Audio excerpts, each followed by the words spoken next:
Hello fam, welcome back to another vlog. So it's our last day here in Boracay and 6:46 na po ng umaga ngayon. O diba, ang aga natin for today. Maaga kasi kami nakatulog kagabi, maaga nagpahinga ang fam dahil pagod nga from Antique. And ang sarap ng tulog namin dito sa Henan fam. Ang sarap talaga dito. Anyway, sila mamang nasa baba na, ang aga rin nila, nagbe-breakfast na sila ngayon. So ngayon pagbaba na rin ako at tayo ay magbe-breakfast. So last day na natin fam, alas 2 ang flight natin pabalik ng Manila mamaya. So nagbook na rin kami ng transfer service dito sa Henan since kasama natin ang parentals, pati sina baby, sina sis, para less hassle na rin tayo sa transportation mamaya papunta sa airport. So mamaya share ko na lang lahat ng details about that. So ngayon magbe-breakfast na muna tayo fam. Baba tayo and pakita ko sa inyo ang breakfast ng Henan fam. Masarap ang breakfast dito. Let's go, baba tayo. Labas na ako ng room. Papunta na tayo doon sa breakfast area. Parang sarado pa yung pool area nila. Ay, sarado pa nga. Okay. Paano ko sana dumaan ng pool area? Yung sa may sky pool nila. Pero parang sarado pa. Baba na tayo. Ito na sila papang. Hi, good morning. Good morning, Henan. Maganda yung breakfast area ng Henan Pam. May view ng beach. So tara, pakita ko sa inyo yung mga food. Scrambled eggs, boiled egg. Ano nangyari sa pork sausage? Parang naging egg. The fried egg wala pa. Sausage station and bacon. Oh, beef adobo. Ang bango. Pork menudo. Chicken halang-halang. Spicy chicken stew in coconut milk. Fish fillet in escabeche sauce. Corn. Pancit canton. Uy, gusto ni baby sa. And rice. Garlic rice.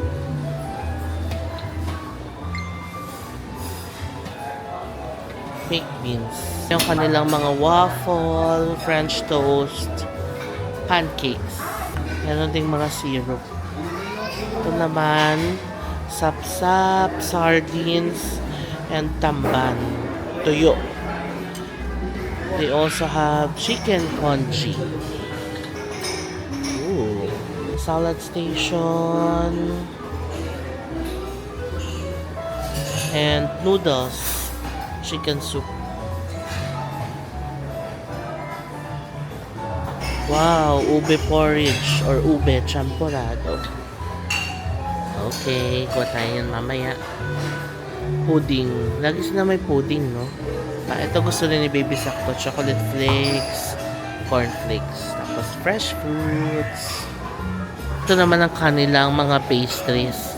According to sis, ang nagustuhan niya dito is yung ube pandesal. Yes, I remember, masarap yung ube pandesal dito. Pati yung cheese bread nila. Ito. Sarap niyan i-partner sa champurrado.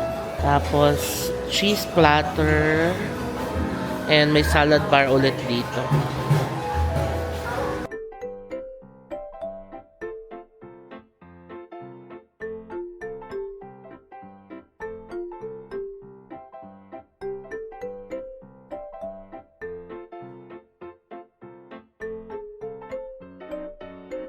Yan na sila. Kamusta ang breakfast sa Henan? Heavy. Busog. Heavy, hindi naman tayo. Hala. Masarap. Ganda ng view, oh. Last day in Boracay. Ito na yung food natin, fam, oh. Garlic rice, sausage longganisa, bacon, and egg.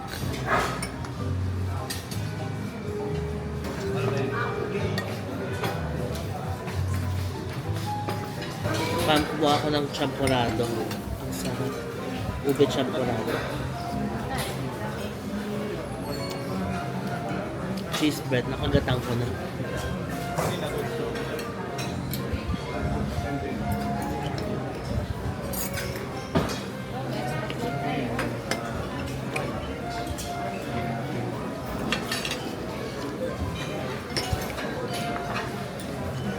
Hello fam, 10:30 na ng umaga ngayon. After breakfast kanina, nag-swimming kami sa dagat. Tapos umakyat dito, nagbihis, nag-ayos ng mga gamit. And ready to check out na tayo. Alas 2 pa yung flight natin. So 11 o'clock ang transfer service no, nasundo dito sa Henan Pam. Going to the airport. Ayos na yung gamit natin. Ito na yung hand carry ko. Tapos, yan yung maleta yung i-check-in. Yan na si Papang. Ito na yung bag ni Mamang. So, let's say goodbye to Henan Pam Beach Resort. Grabe, ang sarap talaga dito sa Henan Pam. Na-enjoy namin. Kahit na one day lang kami nila Papang. Pero sinasis, nasulit talaga nila, no? And na-enjoy talaga nila yung mga amenities dito sa Henan Pam. So, kayo fam, kung naghahanap kayo ng hotels dito sa Boracay, isa ito sa pinaka-marirecommend ko yung Henan Pam Beach Resort. Kasi I feel na value for money siya. Gagastos ka and magbabayad ka ng medyo mas malaking price kaysa sa mga hotels dito. Pero, you get your money's worth, no? Amenities-wise, pagkain, yung service, yung proximity, location, super okay. So, try nyo dito, fam. And pwede nyo i-book to sa Klook. And kung magbubook kayo sa Klook, pwede nyo gamitin yung mga codes ko na i-display sa screen para makakuha kayo ng extra discounts. Sayang din yan, pang kape-kape nyo rin yan sa labas. So, tara, check out na tayo, fam. Okay, palabas na tayo, fam. Let's say goodbye to Henan Pam. By the way, kung plano nyo palang magstay dito anytime soon, kapag magbubook kayo ng transfer sa kanila, dito sa beach side ang access kasi ginagawa yung daanan papuntang roadside nila. So kami, dito kami, parang may van yata sila dito na sasakyan natin dito sa beach side. Okay, sakay na tayo, fam. Let's say goodbye to Henan Pam. And let's say goodbye to Boracay. Balik tayo ulit soon. Dito na tayo, fam, sa Jetty Port. So, diretso na tayo sa boat. Kasi care of Henan na yung mga papeles and all. Na tayo, fam. Sakay na tayo. Yan ang fam. Baby, oh. Let's go. Goodbye, Boracay.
Okay, now sasakay na tayo ng van to airport na.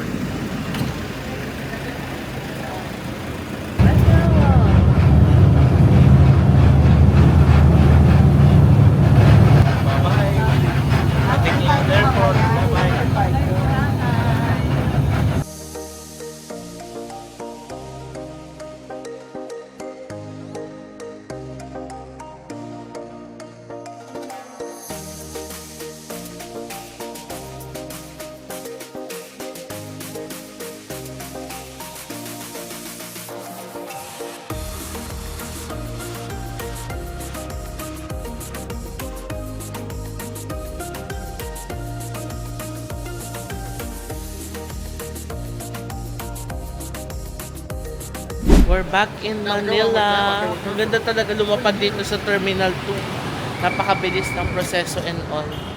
So ngayon, pauwi na tayo. It's time to go home after our 1-week trip sa Boracay and Antique. Okay fam, 5:30 PM na and nakauwi na tayo dito sa bahay. I'm going to end the vlog. So maraming salamat fam sa pagsama sa amin sa vlog na to. Konti na lang maganap ngayong araw, no? Nag-breakfast na lang tayo sa Henan, nag-transfer to Katiklan, tapos lumipad lang tayo pabalik ng Manila. So yeah, sana na-enjoy nyo fam itong whole Boracay series na ito. And I'm so happy na nakabalik tayo ng Boracay kasama ang buong family. And sana makabalik tayo ulit very soon. Iba talaga yung nadudulot na saya saya ng Boracay, no? Yung feeling of familiarity, yung feeling at home sa Boracay. Napakasarap sa feeling, no? So, kung umabot kayo sa vlog na to, malamang napanood nyo yung whole Boracay series natin. So, maraming salamat, fam, sa lahat ng sumubaybay sa series na ito. And alam ko, marami rin sa inyo ang nakamiss ng Boracay kasi marami rin ako mga na-receive na DMs and comments na balik naman tayo ng Boracay. So, yan, next time, fam, kayo naman ang magplano ng mga Boracay trips ninyo. Talagang nakakamiss ang Boracay. Ang sarap bumalik, lalo na ngayon na pawala na yung mga lumot. Sobrang clear na ulit nung dagat ng Boracay. Mas ma-enjoy nyo talaga siya. Tapos, ang ganda ng panahon, no? So, yun lang, fam. Bago ko end itong vlog, please follow me sa aking mga social media accounts. JM Banquisio sa Facebook, at JM Banquisio sa Instagram, and at JM Banquisio _ sa TikTok. Also, fam, kung magbubook kayo ng mga Boracay hotels and activities niyo, pwede niyan i-book sa Klook and pwede niyo gamitin yung codes ko na i-display ko sa screen para makakuha kayo ng extra discounts. So, yun lang, fam, for this vlog. Maraming salamat sa panonood and I'll see you on my next vlog. Bye!